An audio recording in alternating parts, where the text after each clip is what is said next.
Baik, bismillahirrahmanirrahim. Assalamualaikum warahmatullahi wabarakatuh. Terlebih dahulu, perkenalkan, nama saya Janu dengan NIM B1B121136.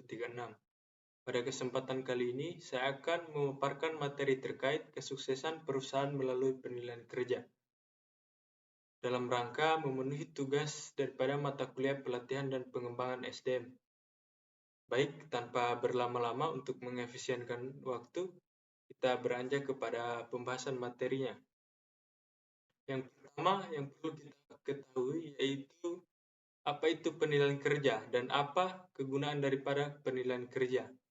Penilaian kerja sendiri adalah performance appraisal, merupakan sebuah evaluasi sistematis terhadap kemampuan dan kinerja karyawan. Hasil penilaian kinerja nantinya akan digunakan oleh manajemen sebagai acuan dalam merencanakan pengembangan sumber daya manusia di dalam sebuah perusahaan. Penilaian kinerja sangat penting bagi perusahaan sebab bisa memberikan peluang kepada seluruh karyawan untuk mengambil langkah perbaikan. Tujuannya yakni adalah meningkatkan kualitas kinerja melalui feedback atau masukan yang diberikan oleh pihak perusahaan. Kemudian kita beranjak kepada materi selanjutnya, yakni manfaat dan kegunaan penilaian kinerja bagi perusahaan dan karyawan.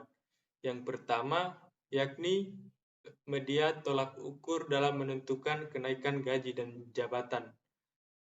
Menurut Sodexo, salah satu kegunaan penilaian kerja adalah dapat digunakan sebagai media tolak ukur dalam menentukan kenaikan jabatan pekerja yang bersangkutan.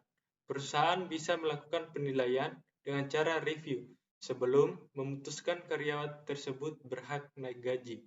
Yang kedua, ada menghilangkan standar yang berbeda antar manajer.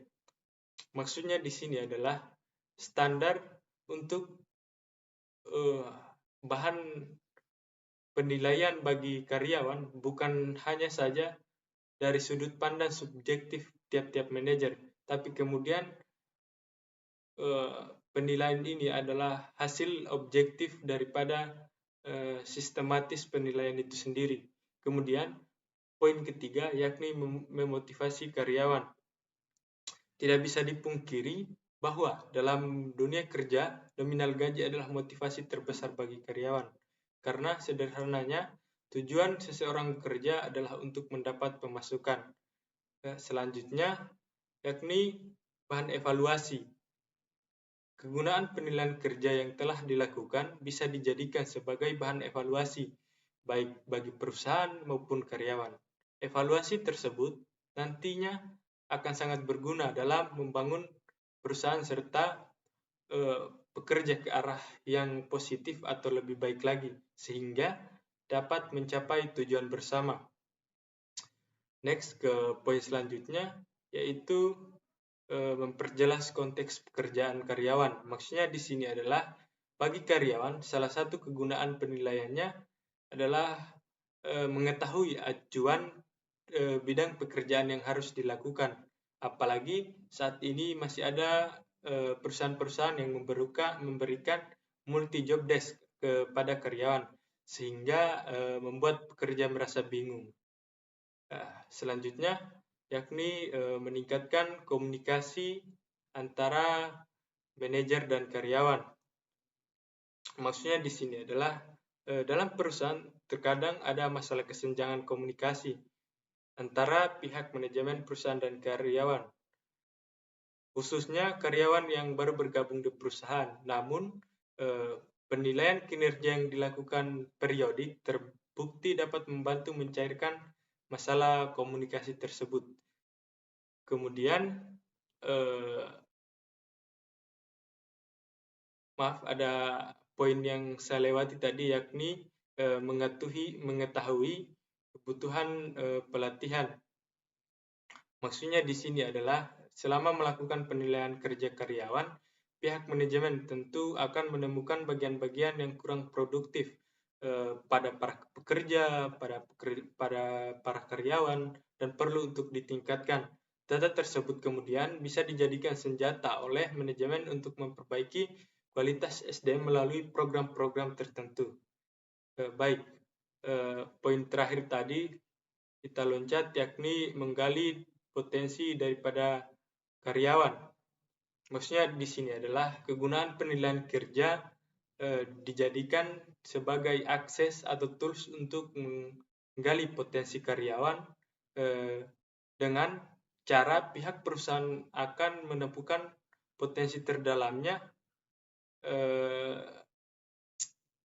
dengan menempatkan atau menaruh karyawan bekerja sesuai dengan kemampuan dan skill yang dimiliki.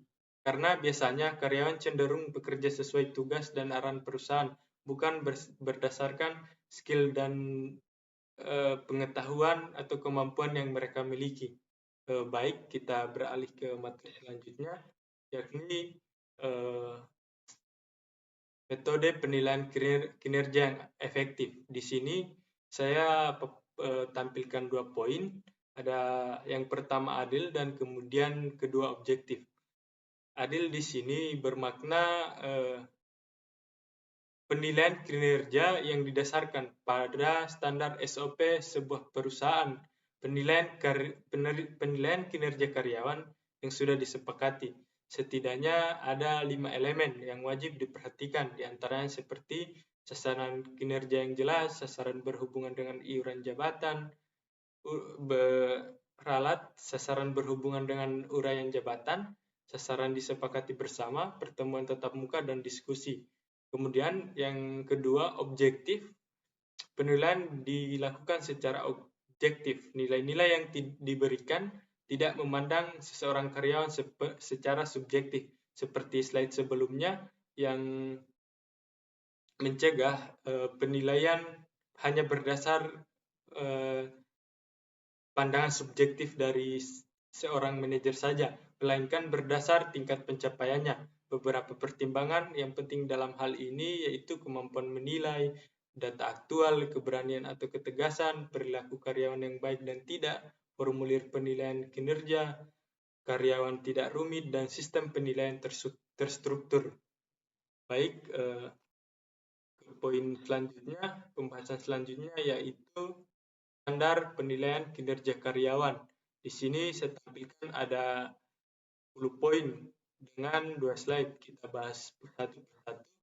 Yang pertama ada 5 poin. Poin pertama yakni presensi kehadiran karyawan atau pencatatan daripada kehadiran karyawan. Ini dapat dijadikan sebagai penilaian kinerja karyawan. Kemudian ketepatan waktu karyawan dalam bekerja atau tingkat disiplin tiap-tiap pekerja atau tiap-tiap karyawan. Kemudian yang ketiga, karakter atau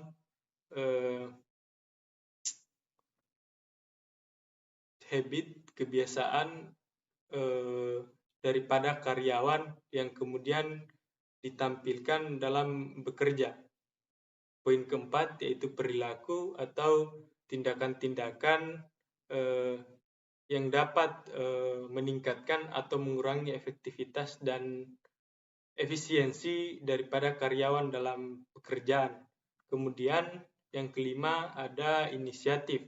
Tidak sedikit perusahaan menganggap inisiatif penting dalam tahap penilaian kerja, karena artinya karyawan bisa bekerja mandiri tanpa terlalu banyak supervisi atau arahan-arahan daripada atasan yang akan memakan waktu dan tenaga. Baik, slide selanjutnya masih dengan poin yang sama yaitu standar penilaian kinerja karyawan. Yang keenam ada tanggung jawab. Biasanya dijadikan indikator untuk menilai karyawan baru. Apakah karyawan mampu memenuhi tanggung jawab dari posisi yang dipercayakan perusahaan kepada dirinya. Kemudian menggunakan indikator ini, perusahaan mengetahui individu mana saja yang sudah siap dan belum memenuhi harapan.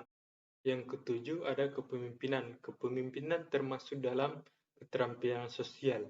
Indikator penilaian kinerja karyawan ini umumnya diperlakukan kepada karyawan yang bekerja dengan tim atau bawahan, misalnya supervisor atau seorang manajer. Karyawan dengan jika kepemimpinan kuat tentu bisa memberi pengaruh baik akan kinerja tim. Sebagai contoh, memotivasi anggota, mengatasi kendala yang muncul secara tepat, membuat pekerjaan lebih efisien, dan lainnya. Kedelapan, ya ada kualitas pekerjaan. Dalam menilai kinerja karyawan, kualitas pekerjaan menjadi salah satu indikator yang penting. Kualitas pekerjaan sendiri dapat menunjukkan kecakapan, keterampilan, dan kompetensi karyawan dalam menjalankan perannya.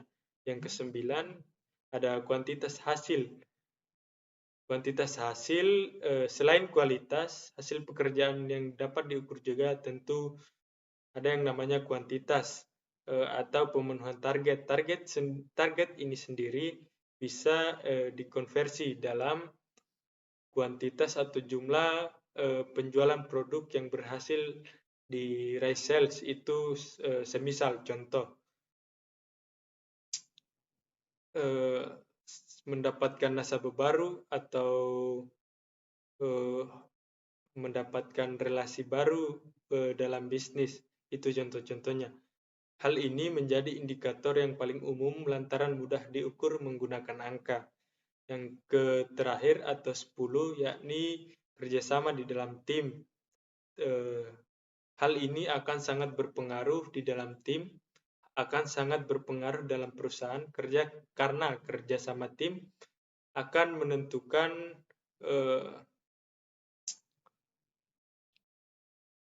berjalannya sebuah konsep yang mana dimulai dari para perencanaan, pelaksanaan, sampai dengan evaluasi kembali yang akan kemudian di ending atau diakhiri dengan tercapainya tujuan yang diharapkan oleh manajer dan seluruh anggota perusahaan. Poin selanjutnya yakni ada studi kasus. Sebagai perusahaan teknologi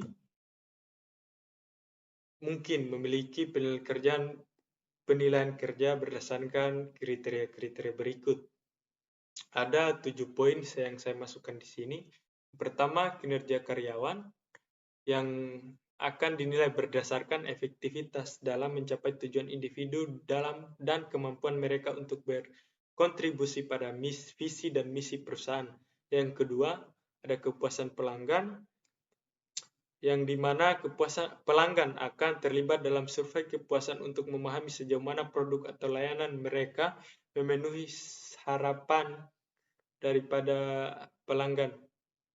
Yang ketiga, ada pengembangan produk dan layanan. Evaluasi ini akan mencakup pembaruan produk atau peluncuran produk baru yang dapat memperluas portofolio produk perusahaan. Yang keempat, inovasi dan kreativitas, yang akan dinilai di sini apakah tim memiliki ide-ide kreatif yang dapat diterapkan dalam pengembangan produk atau layanan.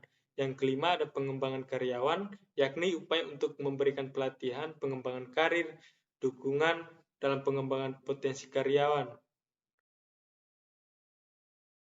Dan keenam, ada pengelolaan sumber daya, yakni evaluasi yang mencakup bagaimana perusahaan mengelola anggaran, waktu, sumber daya lainnya dalam menjalankan operasinya. Yang ketujuh dan terakhir, ada kepatuhan regulasi dan etika yang terkait aturan dan norma-norma dalam perusahaan yang akan memastikan bahwa seluruh karyawan atau anggota perusahaan akan mematuhi aturan-aturan yang akan berdampak pada praktik bisnis yang etis dalam semua operasinya. Baik, kita masuk kepada kesimpulan. Kesuksesan sebuah perusahaan dapat dicapai melalui penilaian kerja yang cermat dan komprehensif dengan mengukur beberapa poin, yakni kinerja karyawan, pencapaian target keuangan, kepuasan pelanggan, inovasi, keberlanjutan kepemimpinan, dan aspek-aspek lainnya. Perusahaan dapat memahami sejauh mana mereka telah mencapai tujuan mereka dan di mana mereka perlu melakukan perbaikan dalam rangka mencapai kesuksesan. Penting yang namanya bagi perusahaan untuk memperlakukan penilaian kerja sebagai proses yang terus berjalan dan menyeluruh, bukan hanya sebagai tugas rutin, dengan melakukan penilaian kerja yang efektif dan berfokus pada indikator kunci yang relevan. Seperti yang saya sudah sebutkan tadi, perusahaan dapat mengembangkan strategi yang lebih baik memotivasi karyawan dan menjaga daya saing mereka di pasar yang kompetitif. Baik, mungkin itu saja yang dapat saya paparkan. Lebih dan kurangnya mohon dimaafkan. Billahi taufiq wal hidayah. Wassalamualaikum warahmatullahi wabarakatuh.